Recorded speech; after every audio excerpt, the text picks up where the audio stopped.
नमस्कार। आज हम एक बहुत ही गहरे विषय पर चर्चा करने वाले हैं, माता वैष्णो देवी की अनंत तपस्या। देखिए, हम इस कथा को सिर्फ एक कहानी की तरह नहीं समझेंगे, बल्कि इसे तप, भक्ति और एक दिव्य वचन के एक गहन अध्ययन के तौर पर देखेंगे। एक ऐसा वचन जो आज भी लाखों लोगों की आस्था का केंद्र बना हुआ है। तो चलिए इस चर्चा की शुरुआत एक बहुत ही बुनियादी सवाल से करते हैं। आखिर एक देवी के कुमारी स्वरूप में इतनी जबरदस्त आध्यात्मिक शक्ति आती कहां से है?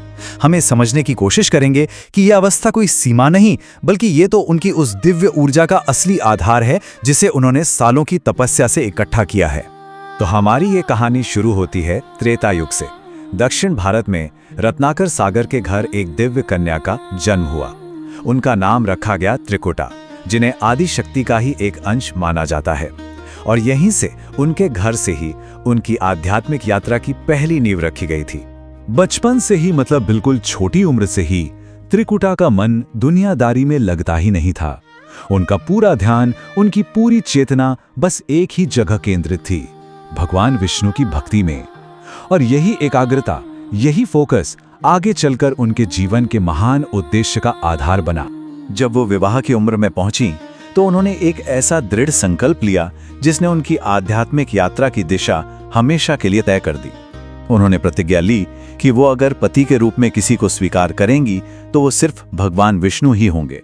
ये सिर्फ शादी का कोई प्रस्ताव नहीं था, ये तो अपनी आत्मा को परमात्मा से जोड़ने का एक संकल्प था। अब कहानी एक बहुत ही निर्णायक मोड़ पर आती है। अपनी तपस्या के दौरान त्रिकुटा रामेश्वरम के तट पर पहुंचती हैं और वहां उनकी मुलाकात होती है भगवान विष्णु के अवतार श्री राम से। ये एक ऐसा ऐतिहासिक मिलन था जिसने उनकी तपस्या को एक बिल्कुल नया मकसद दे दिया।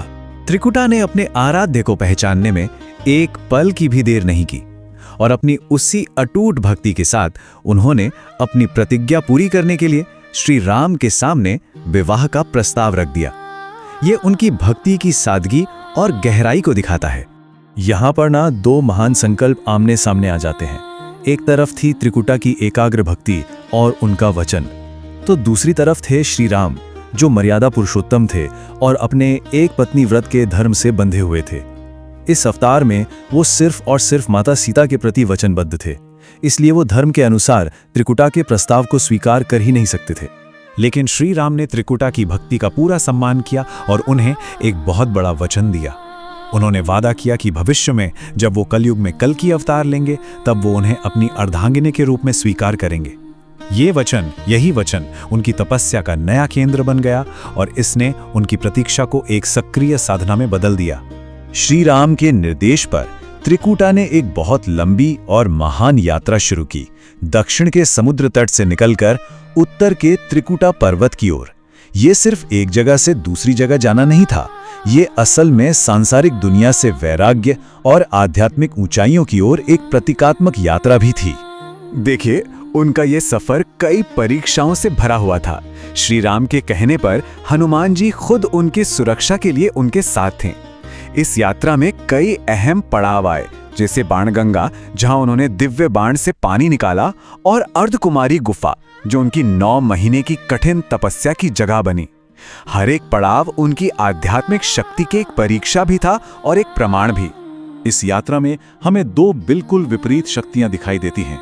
एक तरफ थे हनुमान जी, जो भक्ति और निस्वार्थ सेवा का प्रतीक बनकर उनकी तपस्या की रक्षा कर रहे थे, और दूसरी तरफ था तांत्रिक भैरवनाथ, जो सांसारिक मोह और अहंकार का प्रतीक था और जो देवी की दिव्य ऊर्जा को अपनी सिद्धियों के लिए हासिल करना चाहता था। अब हम उनकी तपस्या के सबसे ज्यादा महत्वपूर्ण चरण पर आते हैं, अर्धकुंवारी गुफा में उनका वो 9 महीने का एकांतवास। ये जगह उनकी आध्यात्मिक काया पलट का, उनके ट्रांसफॉर्मेशन का केंद्र है। भैरवनाथ से बचने के लिए देवी ने 9 महीने तक इस पतली सी गुफा में तपस्या की, पर यह सिर्फ एक छिपने की जगह नहीं थी। ये एक बहुत ही गहरी आध्यात्मिक साधना थी, जहां उन्होंने अपनी चेतना को पूरी तरह से परमात्मा में विलीन कर दिया। इस गुफा को प्रतीकात्मक रूप से गर्भजून कहा जाता है, जिसका मतलब है गर्भ से होकर। इसका जो संकरा रास्ता है और इसका आकार, वो एक मां के गर्भ की याद दिलाता है, और ये प्रतीक बहुत शक्तिशाली है। ठीक वैसे ही जैसे एक शिशु 9 महीने गर्भ में रहकर एक नए जीवन के लिए तैयार होता है, देवी ने भी इस गुफा में तपस्या के जरिए एक आध्यात्मिक पुनर्जन्म पाया और अपनी ऊर्जा को परम स्तर तक पहुंचाया। और जब भैरवनाथ ने इस पवित्र स्थान को भी अपवित्र करने की कोशिश की, तब उनकी सालों की जमा की हुई तपस्या एक जबरदस्त शक्ति बनकर सामने आई। उन्होंने अपनी साधना और अपनी पवित्रता की रक्षा के लिए महाकाली का रूप धारण किया और भैरवनाथ का अंत कर दिया। ये इस बात का सबूत है कि सच्ची तपस्या में धर्म की रक्षा करने की असीम शक्ति भी होती है। तो इस पूरी कहानी का आज के समय में क्या महत्व है, अब हम इस ऐतिहासिक कथा को उनकी आज की आध्यात्मिक शक्ति के स्रोत से जोड़ेंगे और ये समझने की कोशिश करेंगे कि उनकी ये अनंत प्रतीक्षा ही उनकी दिव्यता का असली आधार क्यों है। उनकी आध्यात्मिक शक्ति के मुख्य रूप से 3 स्तंभ हैं। पहला है तपस्या, यानी कठोर आत्म अनुशासन से पैदा हुई ऊर्जा। दूसरा है ब्रह्मचर्य, जिससे जमा की गई आध्यात्मिक ऊर्जा को वो दुनिया की भलाई के लिए इस्तेमाल करती हैं। और तीसरा है प्रतीक्षा, कल की अवतार के लिए उनका वो अनंत धैर्य जो उनकी भक्ति और संकल्प की मजबूती को दिखाता है। तो ये समझना बहुत जरूरी है कि उनका कुमारी होना कोई अधूरी अवस्था नहीं है, बल्कि ये तो उनकी दिव्य पहचान का स्थायी और सबसे शक्तिशाली आधार है। इसी ब्रह्मचर्य से पैदा हुई पवित्र ऊर्जा से वो अपने भक्तों का कल्याण कर पाती हैं। यही उनकी शक्ति का शाश्वत लंगर है।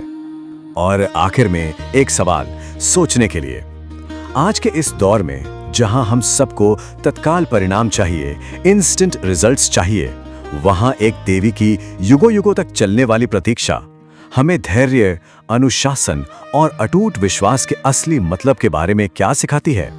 ये एक ऐसा सवाल है जो हर किसी को अपनी आध्यात्मिक यात्रा पर सोचने के लिए मजबूर करता है।